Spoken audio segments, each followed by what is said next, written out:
Walang tigil kasi po sa pambablock. Talagang kinakat po yung kinakat across yung ating mga vessels, yung mismong resupply mission. Sabi ng mga analyst, ito anya yung pamamaraan ng mga Chinese para i-test yung resolve natin, yung patience natin, then yung resolve ng mga Amerikano. Tinetest nila kung ano yung magiging reaction. Pero siyempre, mga kababayan, yung mga Chinese, ginastify pa nila. Tayo pa yung sinisi.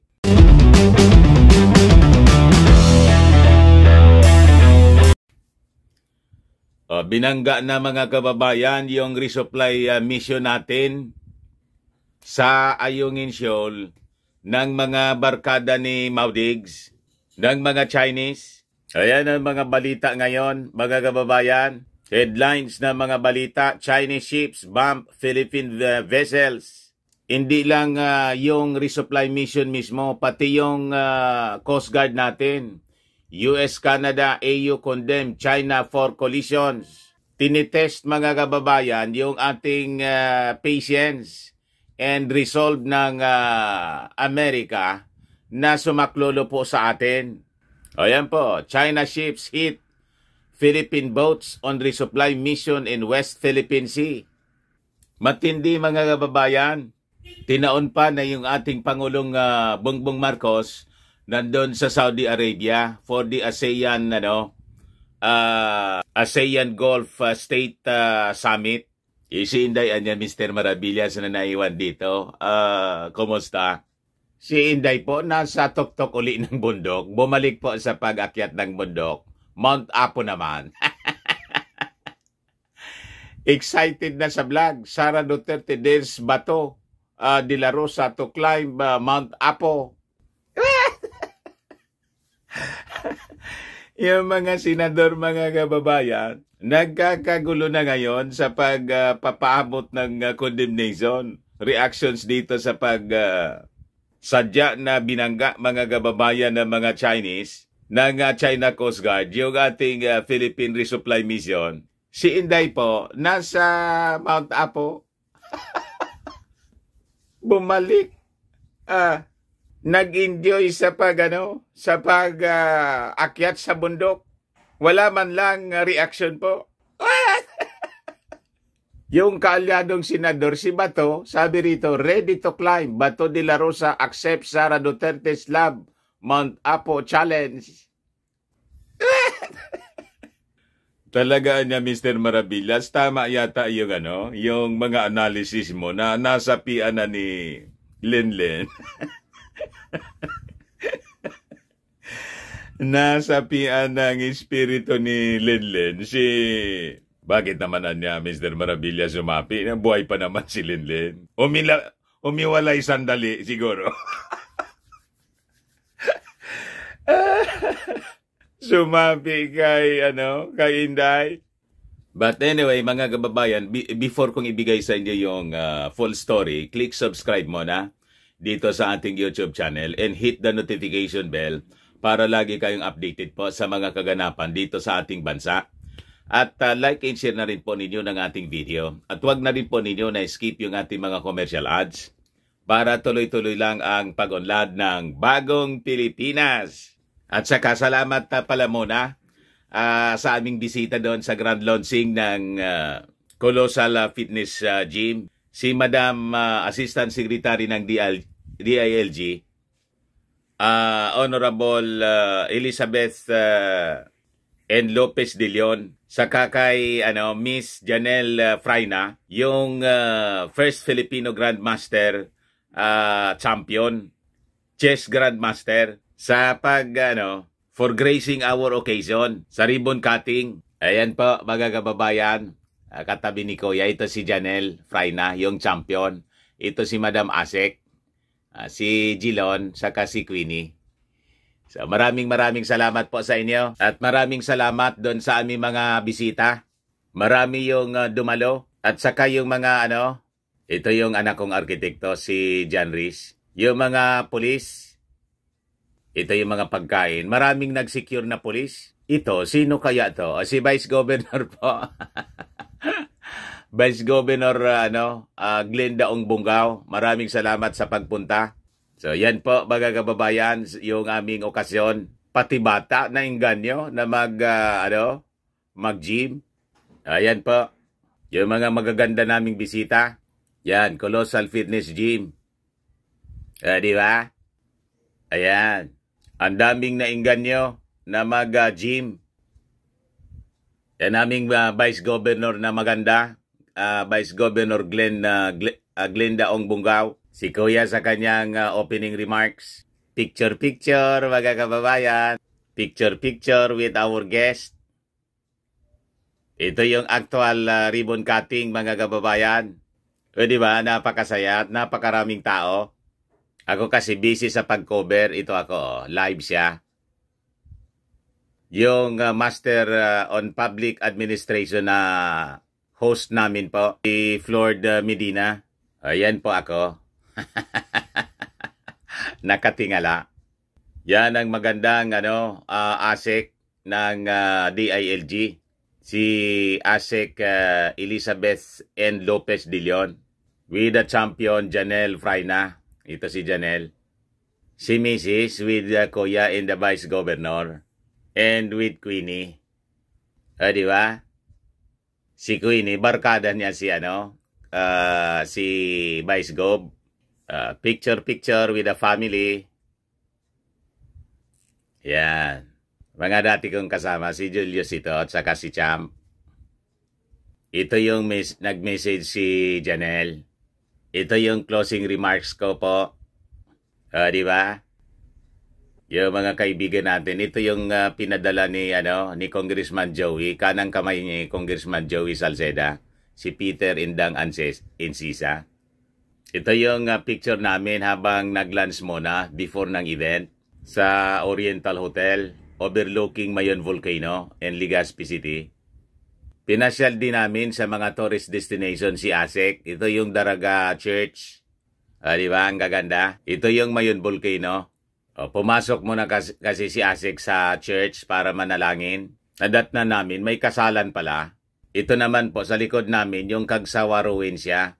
Ayan ang famous Kagsawa Ruins.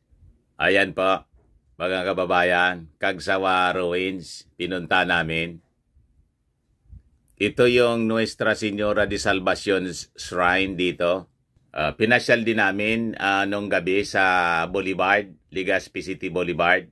Ayan po. Kumain kami sa Pepperland. Ito yung sinalubong namin sa airport, Bicol International Airport sa Daraga. With Director Escobar ng ito si Director Escobar, Attorney Escobar ng DILG Region 5. Ito yung Colossal Fitness Gym, mga kababayan. Buong third floor sa roof deck occupied namin po. Napakagandang building, mga kababayan. Kami na po yung pinakang malaki dito na fitness gym sa lalawigan ng Albay. Maraming salamat po sa lahat nating mga bisita at sa mga nagpaabot ng pagbati sa amin ng congratulations and best wishes para sa success ng Colossal Fitness Gym. Maraming salamat po sa inyo. So, balikan natin yung mga istorya. Ito siya, yung balita.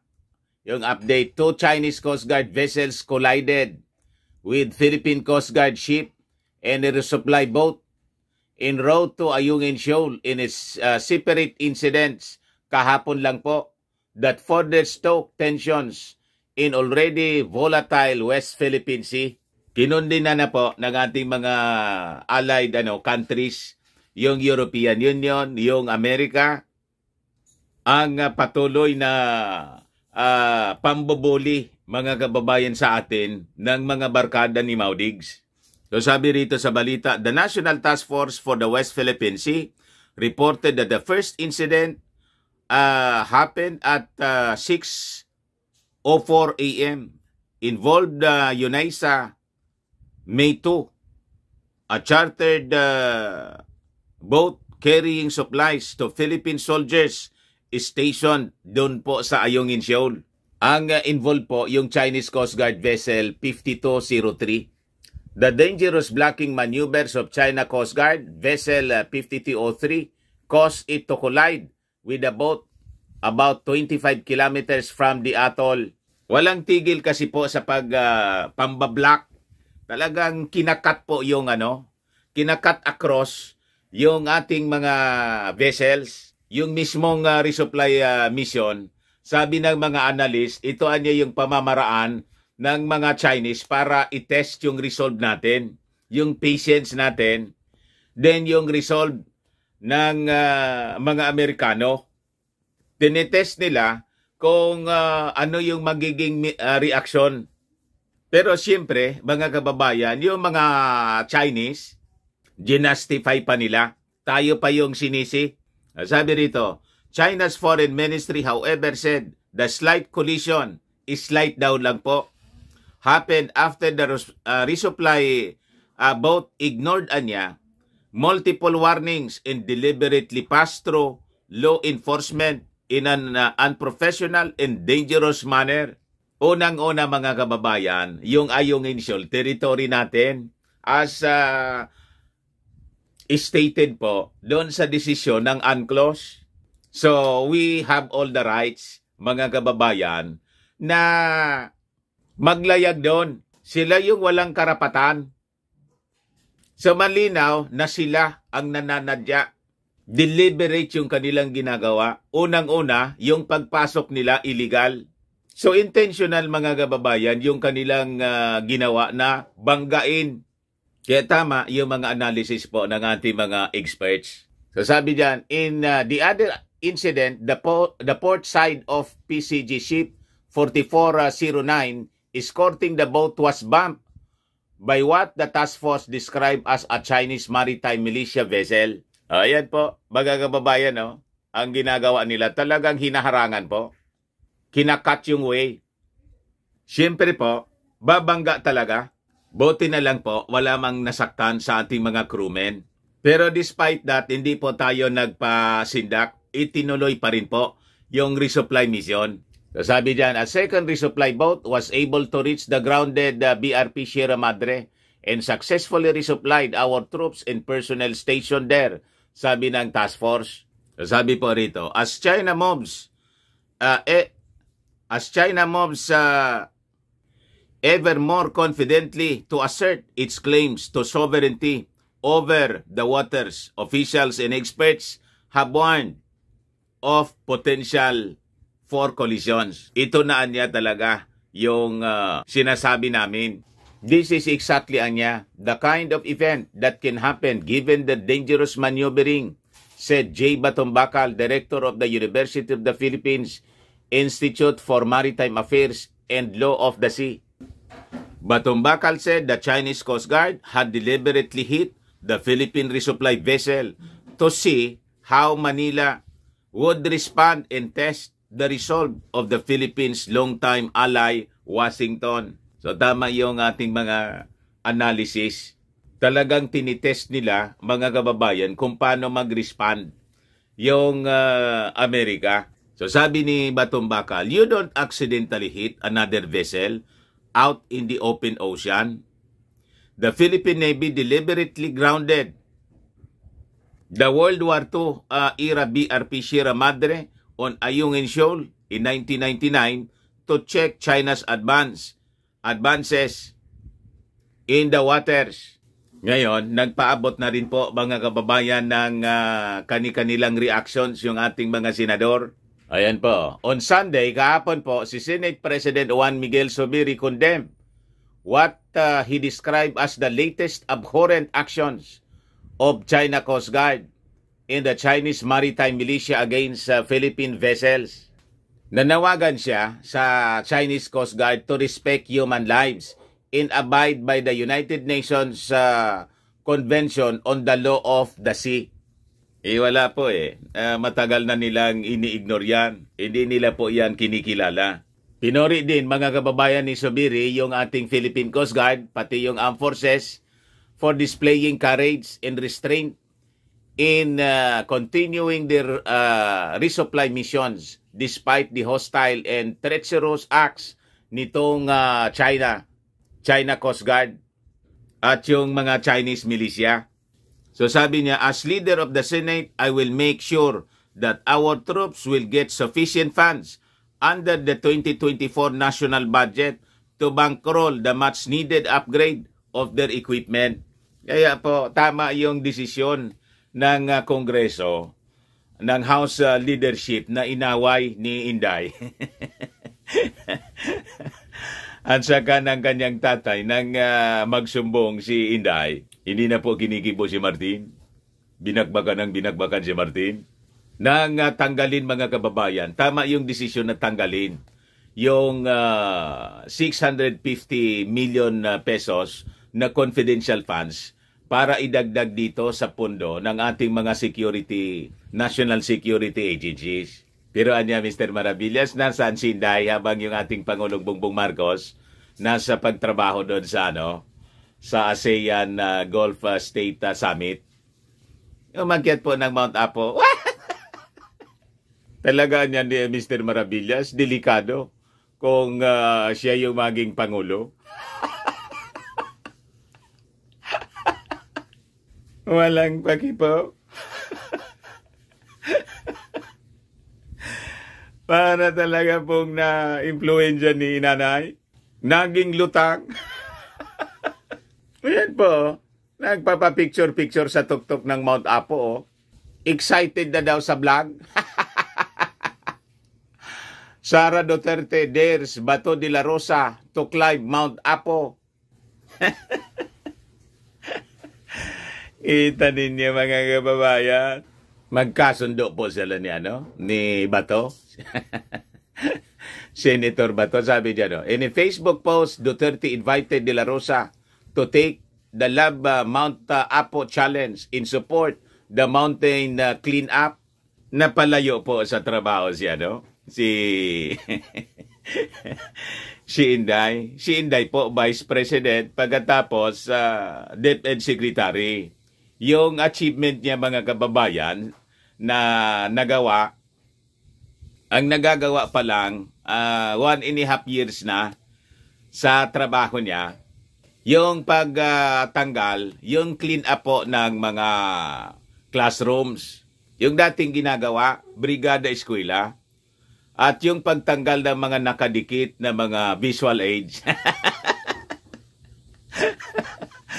Na nagalit nga yung mga nakakaintindi po sa teaching na kailangan yung mga visual aids tinanggal, pinagpapatagal ni Inday. Yun pa man lang po yung major achievement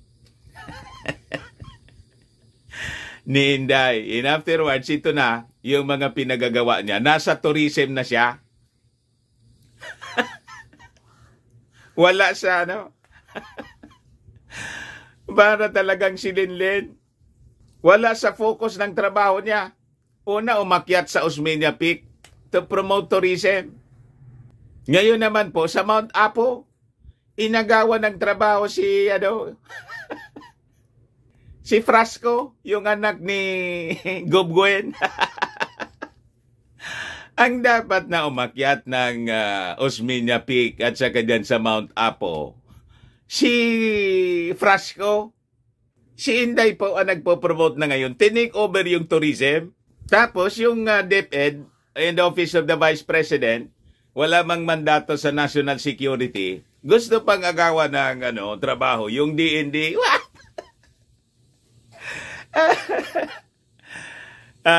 humingi ng limpak-limpak na confidential funds. At nang tanggalin po, nagtantrums. May ganon, mga kababayan.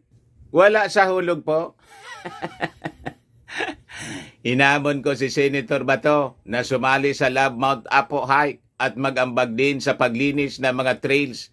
Excited kami sa iyong Mount Apo vlog, Senator Bato.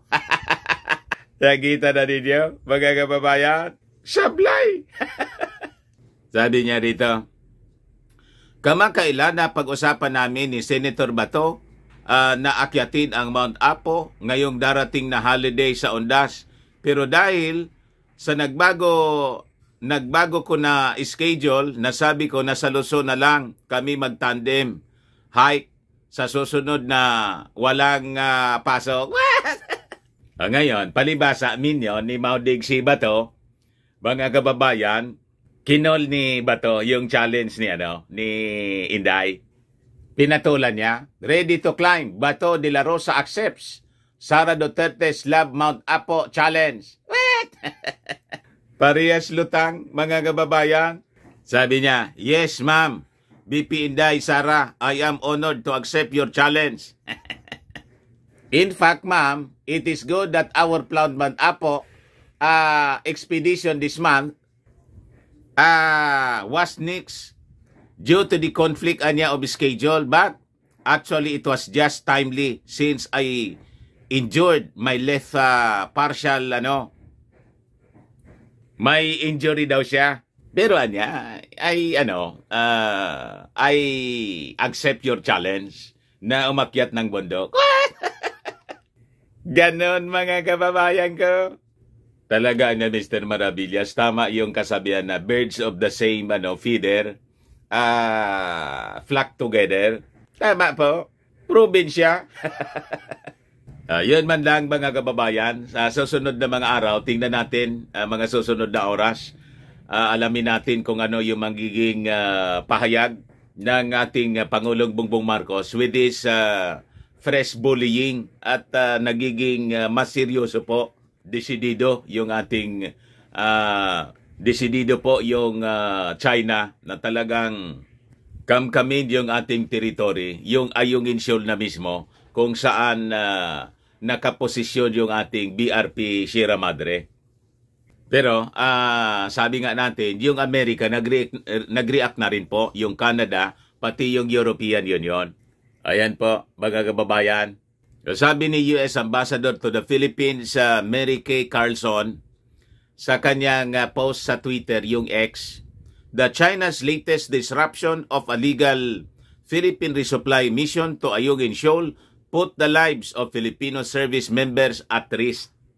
We stand with our friends, partners, allies in protecting Philippine sovereignty and in support of a free and open Indo-Pacific, sabi po ni Carlson. Yung embassy ng Canada, nagsabi din na we condemn the unlawful and dangerous conduct of China's Coast Guard and maritime militia vessels.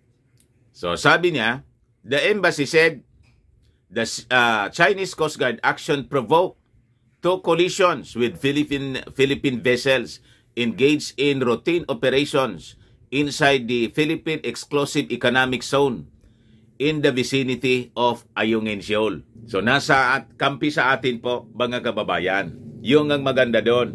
Sabi naman po ni Luc Viron ng European Union, European Ambassador to Manila, these incidents the repetition and intensification are dangerous and very disturbing. We join the Philippines in its call for the full observance of international law in the South China Sea. Buti na lang po, walang injury na nangyari sa ating mga crewmen. Yung Germany and Netherlands also express support to the Philippines in urged observance of the UNCLOS. Germany calls on all parties to act in accordance with the UNCLOS rules and to respect the 2016 Arbitral Award, sabi po nila. Netherlands Ambassador to the Philippines, Marielle Geralds, said she is glad nobody got hurt in the incident. Another worrying incident, glad nobody got hurt. The Netherlands stands with the Philippines in its call for the full observance of the international law in the South China Sea, sabi po niya.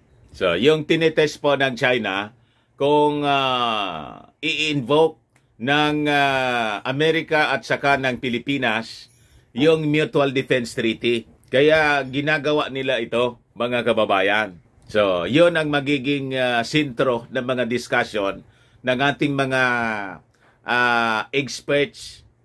So, pag-uusapan nila yan siyempre ng ating mga security experts.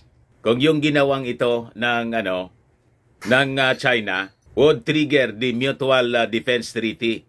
Sa tingin mo niya, Mr. Maravillas, yun na ba? Baka hindi pa man po.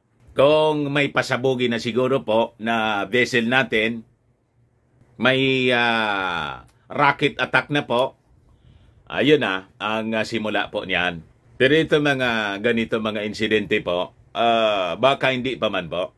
Sinusukat din po ng China kasi hindi man sila mga kababayan basta't gagawa ng ganon kasi magiging Hamas-Israel war na po yan. At baka may existing na po tayong gera. Sabi ko nga po, yung Ukraine-Russian war tuloy-tuloy. Tapos ngayon po, yung napakalala na gera na ngayon in Israel, in Hamas, na yung kinatatakutan po, baka maging regional war and maging magsamantala yung China. Yan nagpadala po doon ng mga additional forces yung Amerika. Ma-involve din po yung China, mga kababayan na lusobi na yung Taiwan at idamay po tayo dito sa Pilipinas. So pag nangyari yon po, ay malamang magkaroon na po tayo ng World War III. In that World War III, mga kababayan, could be the Ezekiel 38, the start of Ezekiel 38 and 39, the so-called Ezekiel War. Mahulog po tayo doon sa tinatawag na Great Tribulation Period. Parating na kasi yung ating Panginoong Hesukristo. Una to rescue the believers and in the second coming, mga kababayan, to judge the world and end all the conflicts, mga kababayan, in this world. Siya lang po yung makakapatigil po nito. Walang sino man po. Ayan man lang po, mga kababayan muna. Baka lang gusto ninyo itong itry. Firmax Firming and Lifting Cream. Pinapahid po sa mga pulses in affected area. Mainam po sa paninigas na mga kaso-kasuan. Ito naman po, Automax Revitalizing Serum. Anti-aging po siya. Sa mukha naman yung application. You will look 10 years younger than your age. Sa mga cancer patients naman po, Nengxia Red Mix Fruit Drink. Ayan po. Hindi man po siya gamot. Food supplement po siya. Kaya lang, gawa siya, mga kababayan, sa goji berry. Yung goji berry may anti-cancer properties. Ayos. O yung mga inquiries po ninyo, dumiretso na lang kayo sa aming messenger sa Facebook para masagot namin agad. Ako po si Dante Maravillas. Bye-bye po. God bless.